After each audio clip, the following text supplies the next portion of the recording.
Subscribe कीजिए हमारे channel को और बेल आइकॉन को दबाइए हमारी लेटेस्ट वीडियो सबसे पहले। Good morning dear student.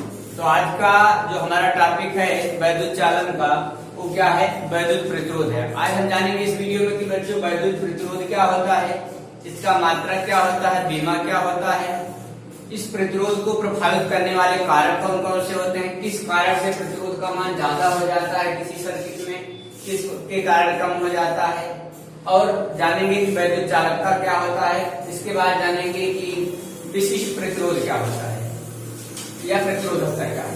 आइए स्टार्ट करते हैं वीडियो को। वैद्युत प्रतिरोध के बारे में हम जानेंगे।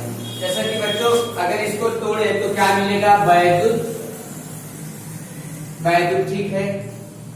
धन प्रतिरोध का मतलब जो किसी के रास्ते में क्या उत्पन्न करे। प्रतिरोध को अगर हम तोड़े तो इसके दो पार्ट हो जाएंगे, एक तो होगा प्रति और एक हो जाएगा अवरोध।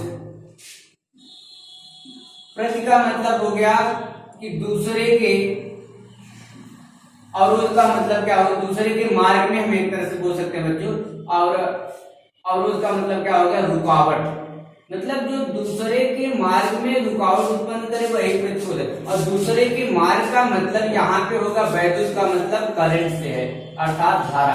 अर्थात धारा के मार्ग में जो रुकावट, बाधा आती है, अवरोध आता है, उसे ही हम क्या बोलते हैं? प्रतिरोध बोलते हैं।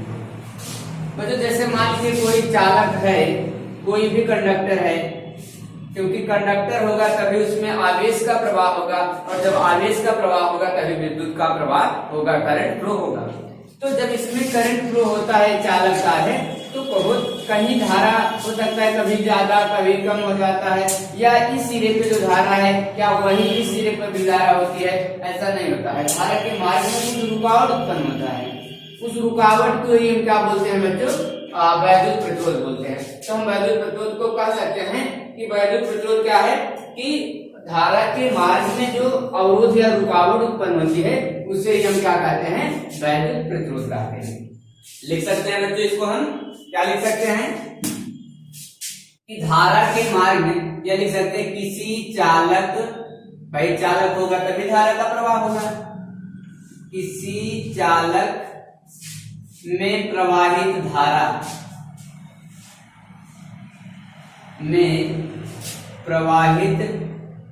धारा के मार्ग में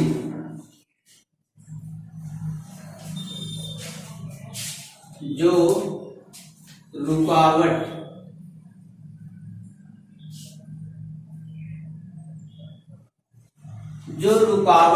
उत्पन्न करता है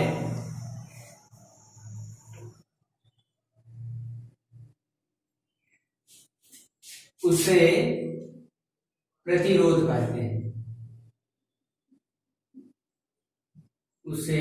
प्रतिरोध कहते हैं।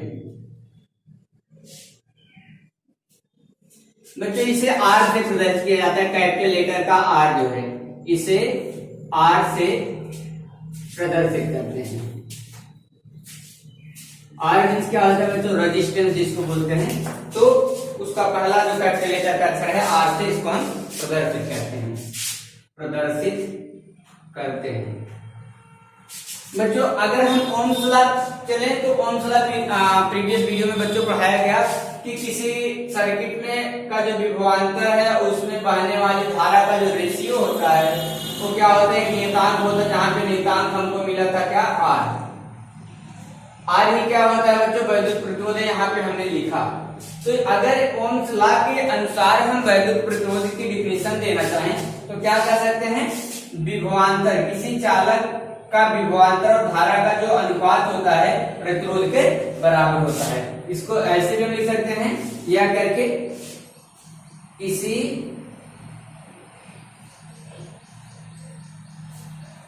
चालक का विभवांतर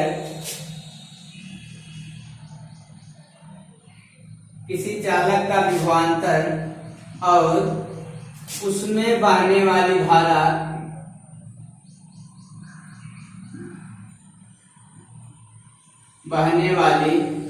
धारा का अनुपात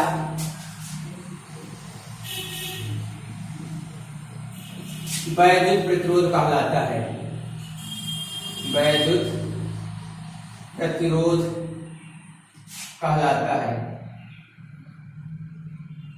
ऐसे भी इसको हम लिख सकते हैं कि अगर जो चालक है उसमें कितना विभवांतर है और उसमें कितनी करंट फ्लो हो रही है, उसका जो रेशियो है वही क्या होता है, वैद्युत प्रतिरोध कहलाता है। वैद्युत प्रतिरोध कहलाता है। तो बच्चों ये तो हो गया, इसकी डिफिनीशन हो गई। आर से डिनोट करते हैं। अगर हम आर के मात्रक पे चर्चा करें, आर मीन्स क्या हो गया बच्चों, वैद्युत प्रतिरोध। आर का मात्रक क्या होगा, यहां से बच्चों ध्यान दो, आर का मात्रक बराबर हो जाएगा V का मात्रक बटे I का मात्रक। V क्या है, विभवांतर, विभवांतर या विभव, उसका मात्रक क्या होता है बच्चों, वोल्ट, बटे धारा का मात्रक क्या होता है, एम्पियर। तो इसका मात्रक क्या हो गया बच्चों, वोल्ट प्रति एम्पियर। या इसी को टोटल मिला करके बच्चों हम बोल सकते हैं, इसको टोटल मिला करके बोलते हैं ओम। ओम क्या बोलते हैं बच्चों, ओम। तो आर का जो मात्रक हुआ क्या होता है, ओम। या ओम को जो है ग्रीक अक्षर के ओमेगा से प्रदर्शित करते हैं, इसको क्या बोलते हैं, ओमेगा। ओमेगा, तो इसे ओमेगा से प्रदर्शित करते हैं। तो बच्चों ये तो हो गया परिभाषा, सूत्र, उसका मात्रक हो गया। आइए इसके बाद हम चर्चा कर लेते हैं कि इसका बीमा क्या होगा, इसका बीमी सूत्र क्या होगा। आइए बीमी सूत्र पे हम डिस्कस करते हैं कि प्रतिरोध का बीमी सूत्र क्या होता है। जैसे बच्चों अभी ओम्स लॉ क्या बोला, ओम्स लॉ बोला कि R इक्वल टू होता है V बाई I, ठीक है। यहां से बच्चों अगर R का हमको बीमा निकालना होगा तो इसके लिए हमको विभवांतर V की बीमा चाहिए और I की बीमा चाहिए। तो विभवांतर V की बीमा पहले निकालते हैं। आपको पता है तो W बराबर होता है VQ। किसी आवेश को एक बिंदु से दूसरे बिंदु तक ले जाने में जो किया गया कार्य वही क्या कहलाता है, वैद्युत विभव, अर्थात V बराबर होता था W अपॉन Q। तो यहाँ से W बराबर क्या हो जाएगा बच्चों, VQ हो जाएगा। V क्या है, विभवांतर है। यहां से अगर हम विभवांतर इक्वल टू करें तो हो जाएगा W बाई Q। यहां से W क्या बच्चों, कार्य है अर्थात ऊर्जा। इसका मात्रा क्या होता है, सॉरी इसकी बीमा क्या होती है बच्चों, mL² T का पावर माइनस में 2। और Q क्या है, धारा, सॉरी आवेश। इसका मात्रा क्या होता है, बीमा 80 होता है। यहां से हो जाएगा V की बीमा क्या आ गया, यहां से बच्चों mL² और T का घात यहाँ कुछ नहीं थे, ऊपर जाके माइनस में होगा तो -2 और एक के जाके और माइनस में जाएगा, T का घात माइनस में हो जाएगा 3 और A का घात कुछ नहीं, एक ऊपर जाके क्या हो जाएगा माइनस में, तो -1 हो गया। ये तो आगे विभवांतर की बीमा। अब यहाँ पुटअप कर दिया जाए, तो यहाँ जब हम पुटअप कर देंगे बच्चों तो क्या मिल जाएगा, R की बीमा, यहां से R की बीमा हो जाएगी बच्चों, विभवांतर V की बीमा आ गई mL² T पावर माइनस में 3 A पावर माइनस में 1 अपॉन I। V की बीमा अपॉन I की बीमा क्या होती है बच्चों, A होती है। यहां से A का घात कुछ नहीं थे, ऊपर जाके माइनस में होगा, क्या हो जाएगा mL² और T का पावर माइनस में 3 A का पावर -1 A + 1 ऊपर जाके भी माइनस हो जाएगा, A का पावर माइनस में 2 हो जाएगा। ये हो गया बच्चों R की बीमा। प्रतिरोध को प्रभावित करने वाले कारक हैं। जैसा कि बच्चों प्रीवियस वीडियो में बताया गया कि अनुगमन वेग या अपवाह वेग के द्वारा ओम के नियम का सत्यापन, उसमें बताया गया था बच्चों R इक्वल टू क्या आया था, mL अपॉन ANE² टाउ। जहां m क्या था बच्चों, मास था, द्रव्यमान, L क्या था, लंबाई, लेंथ जिसको बोलते हैं, ये द्रव्यमान था, लंबाई थी चालक की लंबाई, ए क्या था, क्षेत्रफल था, अनुप्रस्थ काट का क्षेत्रफल, n क्या था, मुक्त इलेक्ट्रॉनों की संख्या था, इलेक्ट्रॉनों की संख्या,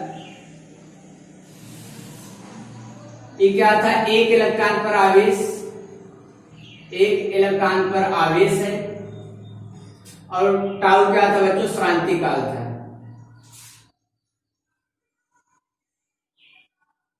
कि श्रांति काल का मतलब जो मुक्त इलेक्ट्रॉन थे एक टक्कर मतलब टकराते आ रहे थे, उनके फलस्वरूप मतलब या दो टक्करों में जो समय लगता था वो क्या कहलाया था, आपका शांति काल।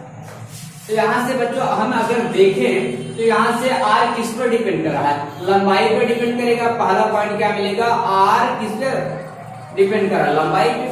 कहने का मतलब ये हो गया कि अगर चालक की लंबाई ज्यादा होगी, कोई कंडक्टर है उसकी लंबाई जितनी ज्यादा होगी, बढ़ाया जाएगा, तो जाहिर सी बात है प्रतिरोध का मान भी क्या हो जाएगा, बढ़ जाएगा। लंबाई ज्यादा होगी तो इसमें रुकावट बहुत सी आएंगे, अर्थात प्रतिरोध ज्यादा होगा। दूसरा क्या पॉइंट मिलेगा इसमें बच्चों, दूसरा पॉइंट इसमें मिलेगा कि आर जो है किस पर डिपेंड करेगा, एरिया बढ़ाने पे कम हो जाएगा, मतलब वेग का समानुपाती होगा अपान ए। कहने का मतलब ये हो गया कि अगर एरिया का ज्यादा है तो जाहिर सी बात है प्रतिरोध का मान क्या होगा, कम होगा। यही जो एरिया इसका ज्यादा हो जाए तो प्रतिरोध का मान क्या हो जाएगा, कम हो जाएगा, क्योंकि इनवर्सली प्रोपोर्शनल है। इसके बाद अगला पॉइंट और क्या होगा बच्चों, यहाँ पे आर किस पे डिपेंड करेगा, मुक्त इलेक्ट्रॉनों की संख्या के व्युत्क्रमानुपाती होगा। कहने का मतलब ये हो गया कि बच्चों अगर n का मान ज्यादा होगा तो r का मान कम होगा। कैसे कम होगा, आइए फिर समझते हैं इसका। बच्चों यहाँ से ओम ने क्या बताया, r बराबर v अपान आई।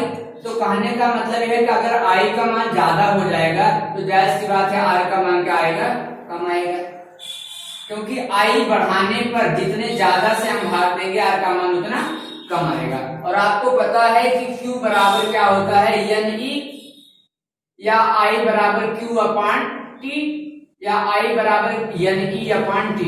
तो जितने नंबर आप इलेक्ट्रॉन होंगे उतने ज्यादा करंट फ्लो होगी, मतलब जितने ज्यादा मुक्त इलेक्ट्रॉनों की संख्या होगी उतने ज्यादा धारा बहेगी, और धारा का मान जब ज्यादा हो जाएगा तो प्रतिरोध का मान क्या हो जाएगा, कम हो जाएगा। मेरा कहने का मतलब यह है कि बच्चों अगर इलेक्ट्रॉन ज्यादा है, मुक्त इलेक्ट्रॉनों की संख्या ज्यादा है तो धारा ज्यादा बहेगी, और धारा ज्यादा बहेगी तो ओम्स लॉ से प्रतिरोध का मान क्या हो जाएगा, कम हो जाएगा।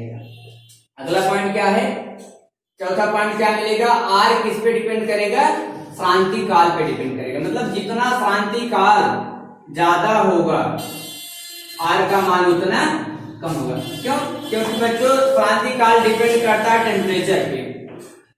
किस पे डिपेंड करता है, टेम्परेचर पे। अगर ताप बढ़ाया जाए, ताप का मान बढ़ाया जाता था तो क्रांति काल टाउ का मान क्या हो जाता है, कम हो जाता है। कहने का मतलब ताप बढ़ाने पे क्रांति काल का मान कम हो रहा है, और क्रांति काल का मान कम हो जाएगा तो प्रतिरोध का मान ज्यादा हो जाएगा। भाई जितने कम से भाग देंगे आर का मान उतना ज्यादा आएगा। तो कहने का मतलब हो गया कि अगर टेम्परेचर बढ़ाया जाए, ताप बढ़ाया जा रहा है तो क्रांति काल का मान क्या होगा, कम होगा, और अगर ये कम होगा तो प्रतिरोध आर का मान क्या हो जाएगा, अपने आप बढ़ जाएगा। तो ये तो हो गया बच्चों प्रतिरोध को प्रभावित करने वाले कारक कौन कौन से। आइए इसके बाद जानते हैं कि विशिष्ट चालकता क्या होती है। विशिष्ट चालकता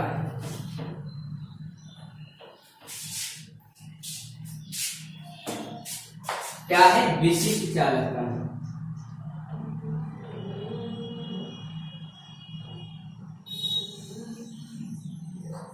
विशिष्ट चालकता बच्चों जो प्रतिरोध था, प्रतिरोध का जो व्युत्क्रम होता है, प्रतिरोध का अपोजिट, वही क्या कहलाता है, विशिष्ट चालकता कहलाता है, या वैद्युत चालकता कह लेते हैं। विशिष्ट नहीं, वैद्युत चालकता है, वैद्युत चालकता, वैद्युत चालकता कहलाता है। तो कहने का मतलब ये हो गया कि बच्चों कि वैद्युत चालकता, प्रतिरोध का व्युत्क्रम, ये क्या कहलाता है, वैद्युत चालकता। क्या होता है बच्चों, प्रतिरोध का व्युत्क्रम, प्रतिरोध का व्युत्क्रम वैद्युत चालकता कहलाती है। कहने का मतलब ये हो गया। इसे किससे प्रदर्शित करते हैं बच्चों, जी से प्रदर्शित करते हैं, जी से प्रदर्शित करते हैं। तो बच्चों जी बराबर क्या हो जाएगा, 1/r। मतलब r का जो व्युत्क्रम होगा वही क्या कहलाएगा जी, अर्थात क्या कहलाएगा वैद्युत चालकता। तो यहाँ से इसका मात्रक क्या होगा बच्चों, जी मीन्स वैद्युत चालकता का मात्रक 1/r का मात्रक क्या हम पढ़ चुके बच्चों, ओम। अब ओम ऊपर जाएगा तो इनवर्स हो जाएगा, अर्थात क्या हो जाएगा, ओम इनवर्स हो जाएगा मात्रक। बीमा पे चर्चा करें, जी की बीमा क्या होगी बच्चों, तो आर की बीमा क्या आई थी, M L square T power -3 A power -2। अब ऊपर जाएगा जिसका घात प्लस में है वो माइनस में हो जाएगा, माइनस वाला प्लस में। तो एम का घात कुछ नहीं, 1 है, ऊपर जाके -1 होगा, एल का घात +2 था -2 होगा, टी का घात -3 था +3 हो जाएगा, ए का घात -2 था क्या हो जाएगा, +2 हो जाएगा। ये हो जाएगी इसकी बीमा। तो वैद्युत चालकता क्या बच्चों की प्रतिरोध का जो व्युत्क्रम होगा उसे हम क्या कहते हैं, वैद्युत चालकता कहते हैं। एक चीज और यहाँ से बच्चों कि अगर प्रतिरोध ज्यादा होगा, प्रतिरोध R का मान ज्यादा होगा तो जाहिर सी बात है उसकी जो प्रतिरोधकता है क्या हो जाएगी, उतनी ही कम हो जाएगी, क्योंकि वो उसके इनवर्स के बराबर है, व्युत्क्रम के बराबर है। जिसे प्रदर्शित करेंगे मात्रक हो गया, बीमा हो गया। आइए इसके बाद जानते हैं विशिष्ट प्रतिरोध क्या होता है। विशिष्ट प्रतिरोध क्या होता है, जैसे मान लो बच्चों कोई चालक है, कंडक्टर है, ये कोई चालक है, इसको हमने किसी स्रोत से जोड़ दिया, मान लीजिए बैटरी से हमने इसको जोड़ दिए। तो जैसे इसमें करंट का फ्लो होता है, इसमें क्या होता है बच्चों, विभवांतर उत्पन्न हो जाता है, विभवांतर। अब जब विभवांतर उत्पन्न हो जाएगा, मान लीजिए चालक की लंबाई पता है, तो यहाँ पे इलेक्ट्रिक फील्ड भी उत्पन्न हो जाएगा, वैद्युत क्षेत्र उत्पन्न होगा। विद्युत प्रवाहित किया जा रहा है तो वैद्युत क्षेत्र उत्पन्न होगा। कितना वैद्युत क्षेत्र उत्पन्न होता है बच्चों, E बराबर V अपान में L, इतना वैद्युत क्षेत्र उत्पन्न होता है, V बाई L क्या है, चालक की लंबाई, इतना वैद्युत क्षेत्र उत्पन्न हो जाता है। लेकिन हमको पढ़ना है विशिष्ट प्रतिरोध क्या होता है बच्चों। जब किसी चालक में विद्युत प्रवाहित किया जाता है तो उत्पन्न विद्युत क्षेत्र और धारा घनत्व जो होता है पर एरिया में, प्रति स्क्वायर एरिया में कितना करंट फ्लो हो रहा है उसका जो अनुपात है वही क्या कहलाता है, विशिष्ट प्रतिरोध। तो कहने का मतलब क्या हो गया कि किसी चालक में प्रवाहित धारा, किसी चालक, चलो प्रवाहित धारा के कारण उत्पन्न वैद्युत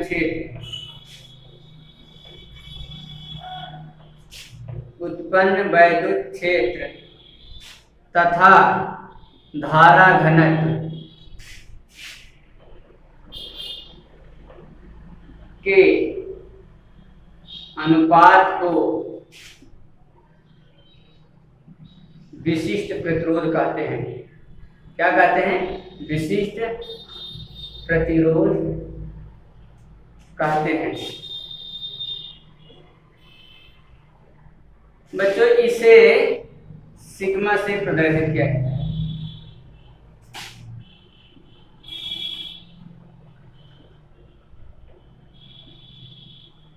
प्रदर्शित करते हैं। क्या हो गया बच्चों, यहां से कहने का मतलब ये हो गया कि सिग्मा इज इक्वल टू ई अपान धारा घनत्व क्या होता है, जी। ये हो गया वैद्युत क्षेत्र और जो धारा घनत्व उसका जो रेशियो वही क्या कहलाता है, विशिष्ट प्रतिरोध। तो बच्चों यहां से अगर हम मान पुट करें ये हो जाएगा रो इक्वल टू ई का मान कितना है बच्चों, ई बराबर होता है V by L upon J बराबर होता है I अपान A। प्रति एकांक एरिया में जो करंट का प्रवाह होता है वही धारा घनत्व कहलाता है। यहाँ से हो जाएगा, ये आ जाएगा विशिष्ट प्रतिरोध equal to V by I, ऊपर जाके गुणा हो जाएगा, क्या आ जाएगा, तो V upon A upon I। यहाँ से इसको थोड़ा हम सिस्टमेटिक ढंग से लिखेंगे तो हो जाएगा V by I into A upon L। जहाँ V बाई I क्या होता है आपका बच्चों, V अपान I ही आपका वैद्युत प्रतिरोध होता है। यहाँ से क्या हो गया, V अपान I के स्थान पे हम लिखेंगे R इंटू क्या हो गया, A अपान L। ये हो गया बच्चों विशिष्ट प्रतिरोध। अगर बच्चों यहाँ से इसका मात्रक निकालेंगे, विशिष्ट प्रतिरोध का मात्रक क्या होगा बच्चों, आर, आर का मात्रक क्या होता है, ओम, इंटू क्षेत्रफल का मात्रक होता है बच्चों मीटर स्क्वायर, और यल का मात्रक क्या होता है, लंबाई का मीटर। तो 1 मीटर मीटर से कैंसिल हो जाएगा, ये आ जाएगा ओम, और क्या आ जाएगा, मीटर आ जाएगा, ओम मीटर,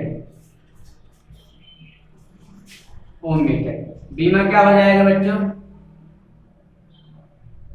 बीमा यहाँ से प्रतिरोध की बीमा, प्रतिरोध की बीमा होती है बच्चों M L square T power -3 A power -2 into area का बीमा होता है एल स्क्वायर, और लंबाई का एल, एक एल कैंसिल हो जाएगा, एम एल स्क्वायर और एक एल बचा गुणा हो जाएगा, एल का घात 3 और टी का घात -3 ए का घात -2, ये हो जाएगा इसका। दूसरी चीज बच्चों यहाँ से क्या हो गया कि आप जो है इसको यहाँ पे विभवांतर का मान रख करके W/Q भी आप रख सकते हैं, उससे भी निकल जाएगा, या आप इससे निकाल सकते हैं।